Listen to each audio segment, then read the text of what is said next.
Here we are with the new run of Broadway, the S1B in particular, New York Central. And I've been wanting to get at least one New York Central engine for quite some time. I was looking at the Hudsons for a long time just because I kind of like the old post-war line L ones, and we have some of those in the family. I may still get one of those, but this kind of caught my eye. It's a really cool looking engine, kind of reminds me of UP844. Which of course is also another 484. This was a slightly later design of that, from what I understand. And this is kind of with the theme of the new Broadway packaging. Kind of all comes connected together. Just like with what they started doing on the Challengers when those came out. Our little funnel here. Get the box out of the way.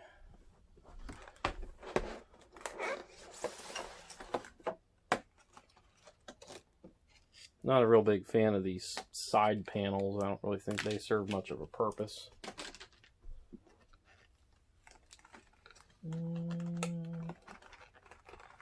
Just gotta figure out how to get it apart here. There we go. So of course you do need to be careful when you're lifting this out of here that you're not dropping it or being rough with it.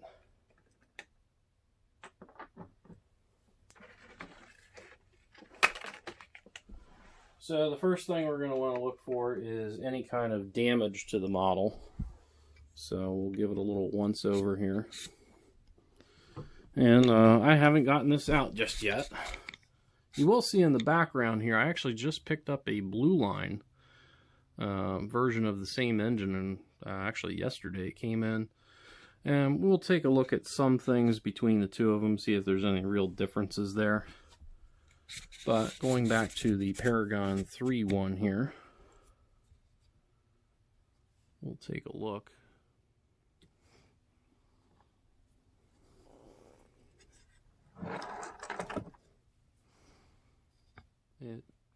I'm going to move the camera here. So we're taking a look at the front end here. And they do have the front trucks blackened now. You'll see on the earlier runs they did not do that. So that's a little more realistic. It's a good touch. I really love all this side piping here. That's cool. And you got a little cap guy in there. And I went with 6004, no particular reason. Take a look at the back here. One thing I do notice here, which is kind of unusual, is that the rear coupler here is extremely kind of far in, close and tight. Depending on what radius you run and what cars, you may want to put a longer coupler on there. We'll have a little more on that in just a moment, but I think that that potentially could be an issue. I'm going to take a look at the other side here.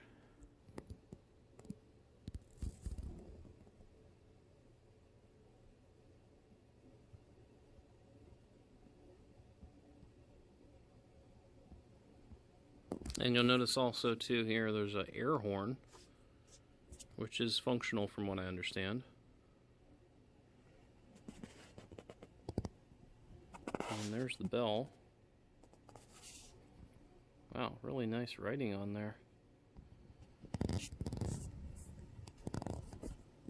Looks really sharp.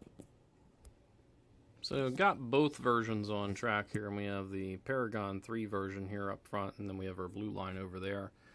One thing I did notice, and I don't know if this is something that the previous owner of this engine did or not, but the Blue Line is a significantly heavier engine.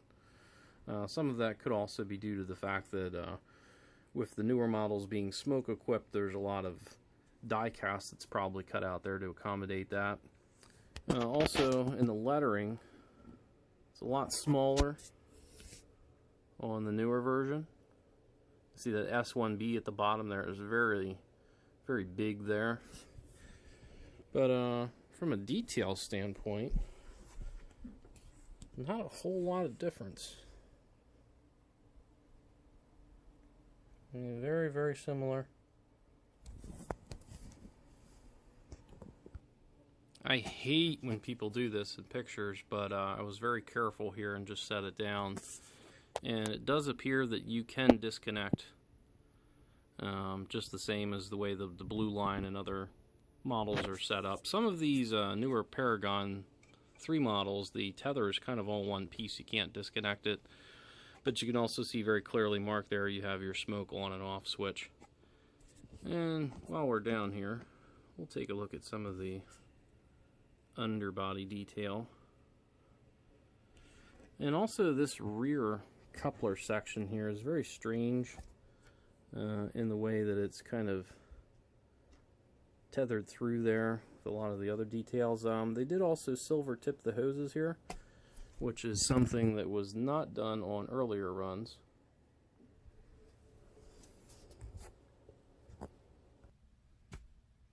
So we got it on track here, and a couple things just kind of on these engines in particular. They were among some of the most powerful of the 484s. There is some debate on whether these are the best 484s of all time. A lot of New York Central historians kind of claim that it was the most reliable one and the most efficient one. I'm kind of a Class J fan myself of the Norfolk and Western, so I'm a little bit on the fence about which one would be better. With this one, it does have a higher horsepower amount. So, I mean, for a 484, this was rated at, I believe, 6,700 horsepower or something like that. Might have been like 6,680. Basically, you know, 66 to 6,700 horsepower, which a lot of articulateds don't even push that kind of power. However, the number that really matters, which is the tractive effort, was only around 60,000, which, by example, a Class J would be about 62. Something like a Y6B would be more than double that. I believe those are around 170,000. So in terms of pulling power, I mean, there's certainly a lot of them that were better. Unfortunately, none of them were saved. As with most cool steam engines, there just was not.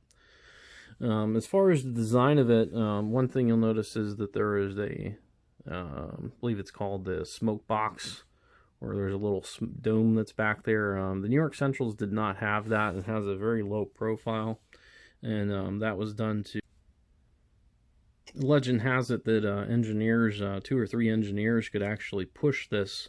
It actually rolled so free because it was a roller bearing engine, so on a flat line of track it could actually be pushed. So with these, they rolled really, really well. Some of the, I mean, it was among the last of the designs for the 484 and steam in general, so it was about as advanced as they would get. So enough about that. With this particular model, I wasn't going to get one of these.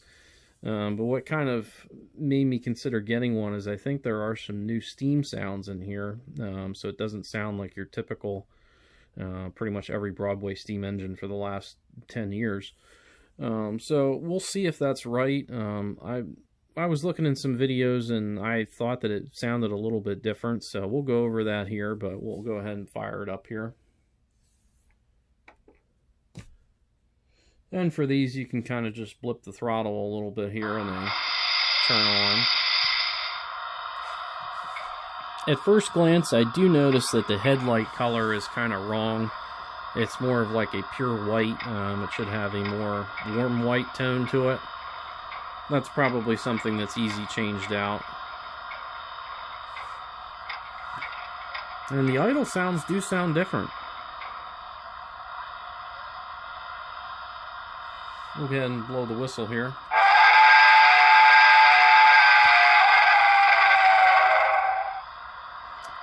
I'm not sure if it's the speakers, but that does sound a little bit different than the blue line model that I have here.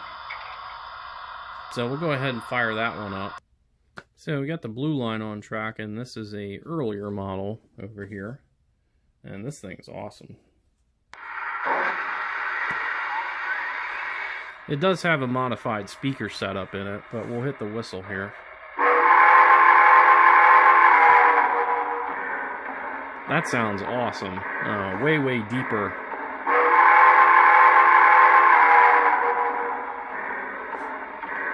So I think they might have gone backwards on that part of it here. So we'll go ahead and fire it back up here. And we'll go through the whistles that are on here. And you can change this with CV224. I believe there's a couple, so this is set to CV224 to 1.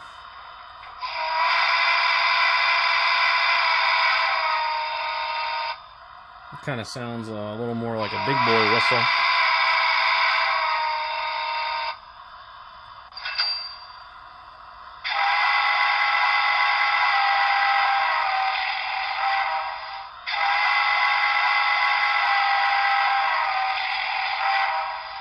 And from what I understand, these did have some sort of 3-chime whistle because the regular New York Central 5 and 6 chimes couldn't take a boiler pressure of more than 250, and I believe these operated at either 250 or 275, so they did have a 3-chime in there.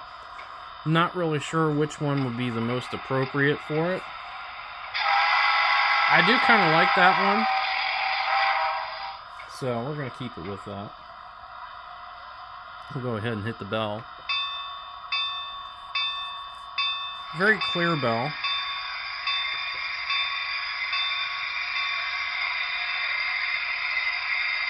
And we'll go ahead and move it at speed step 1.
And to me, it does sound a little bit different than your standard Paragon 2 locomotive. Or Paragon 3, for that matter. The sounds really, to this point, haven't been different. It definitely sounds better than their usual offerings. We'll go ahead and back it up here.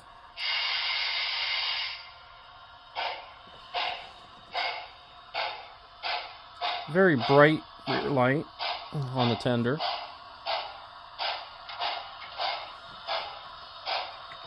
We'll go ahead and fire up the smoke. F7 toggles that on or off.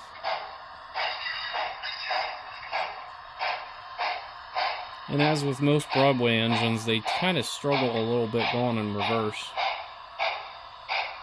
Not sure if that's because the way the gears are cut or what, but most of them have that issue.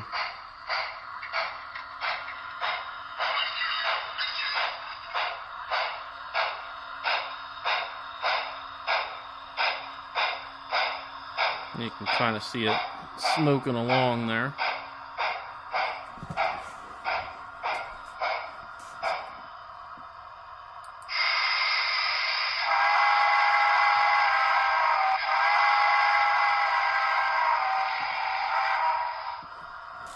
So we'll go ahead and fire it up to full speed here in a second. See what kind of speeds these hit.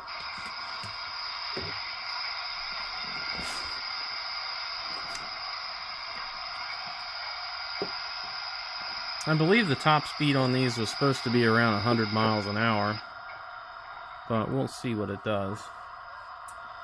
Now, I have not run this engine except for what you saw here on camera, so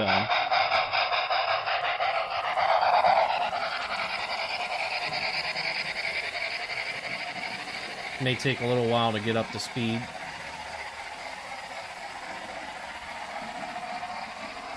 Looks like it's hauling pretty good.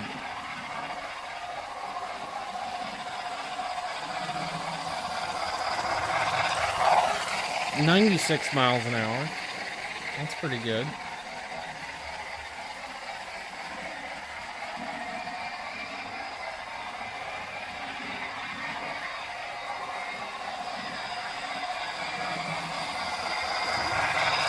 $97. We'll give it one more pass.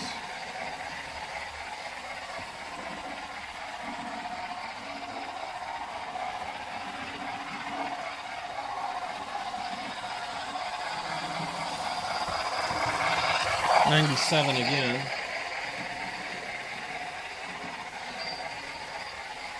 I wasn't sure if CV5 was cranked up the speed all the way there.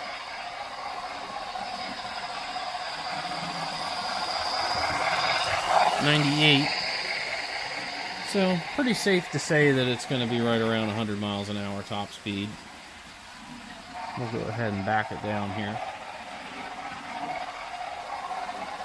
Has some momentum built into it, as that took a little while there.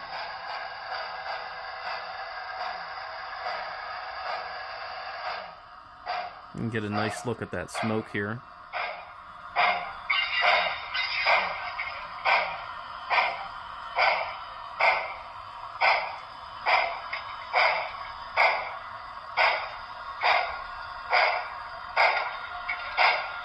It is a pretty engine, that's definitely.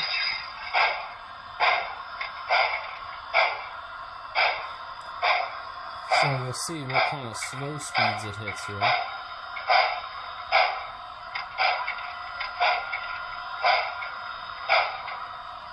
So we're down to speed step 1.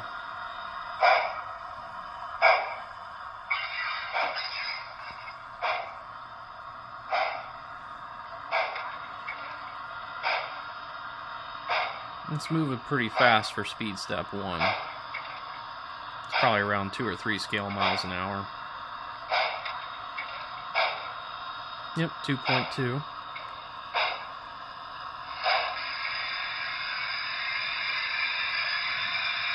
See, that thing's smoking.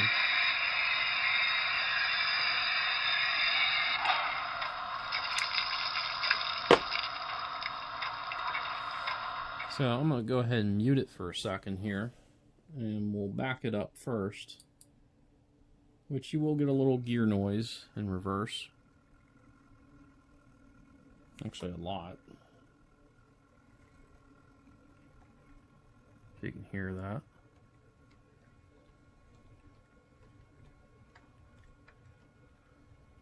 And we'll see what it does in forward.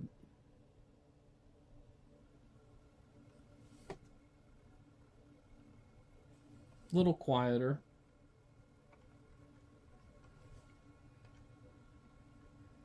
Not the quietest engine, but it's not bad either. And, you know, there's a possibility that it may quiet down after it's broken in as well.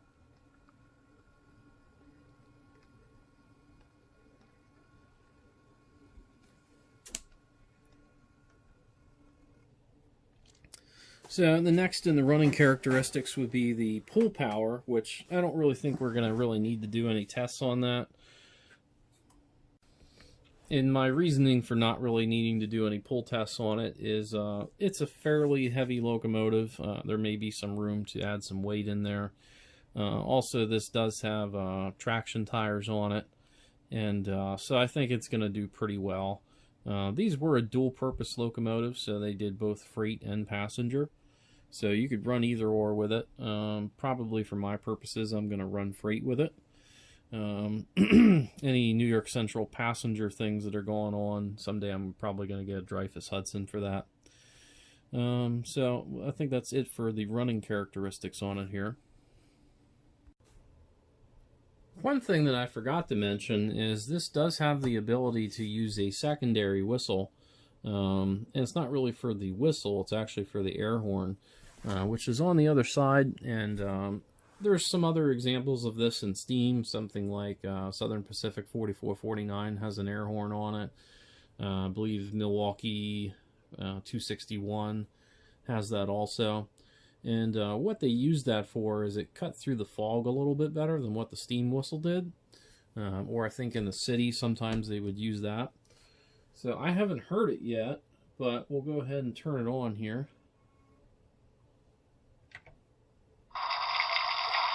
Okay. So we got a normal 3 chime there. And you hit F22 and it should toggle. And it appears that that is quillable also.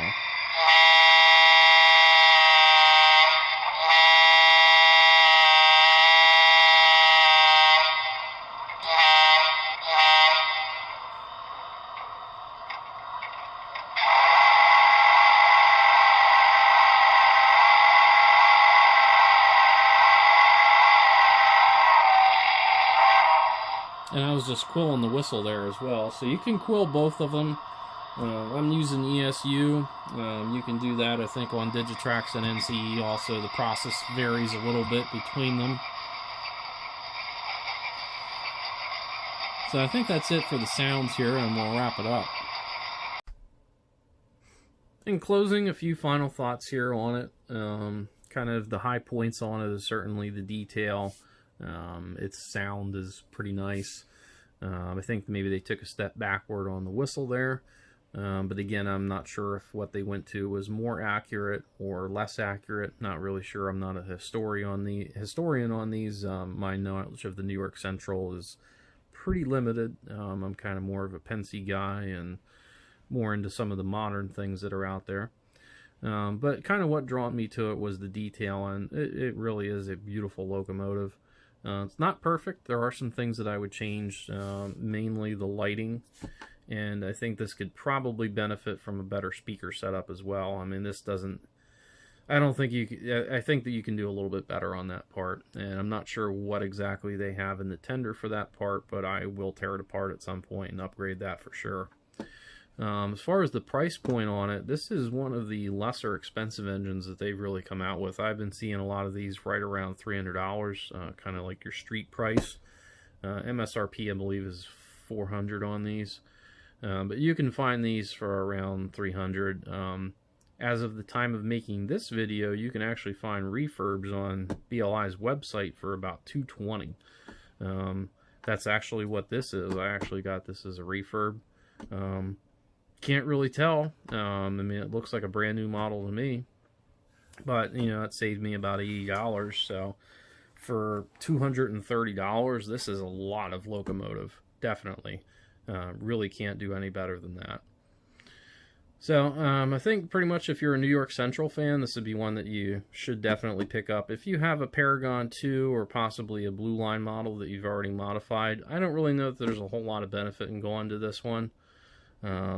I mean, if the sound and the smoke is something that you want that you may not have on a current model, I mean, it may be worth it for that. It's definitely leaps and bounds better than what the Bachmann model is. I would say even the Paragon 1 model is probably far superior to what the Bachmann one is. But that's about it for this one. Really like this engine, and I think it's a pretty good purchase and one of the better values in model railroading right now.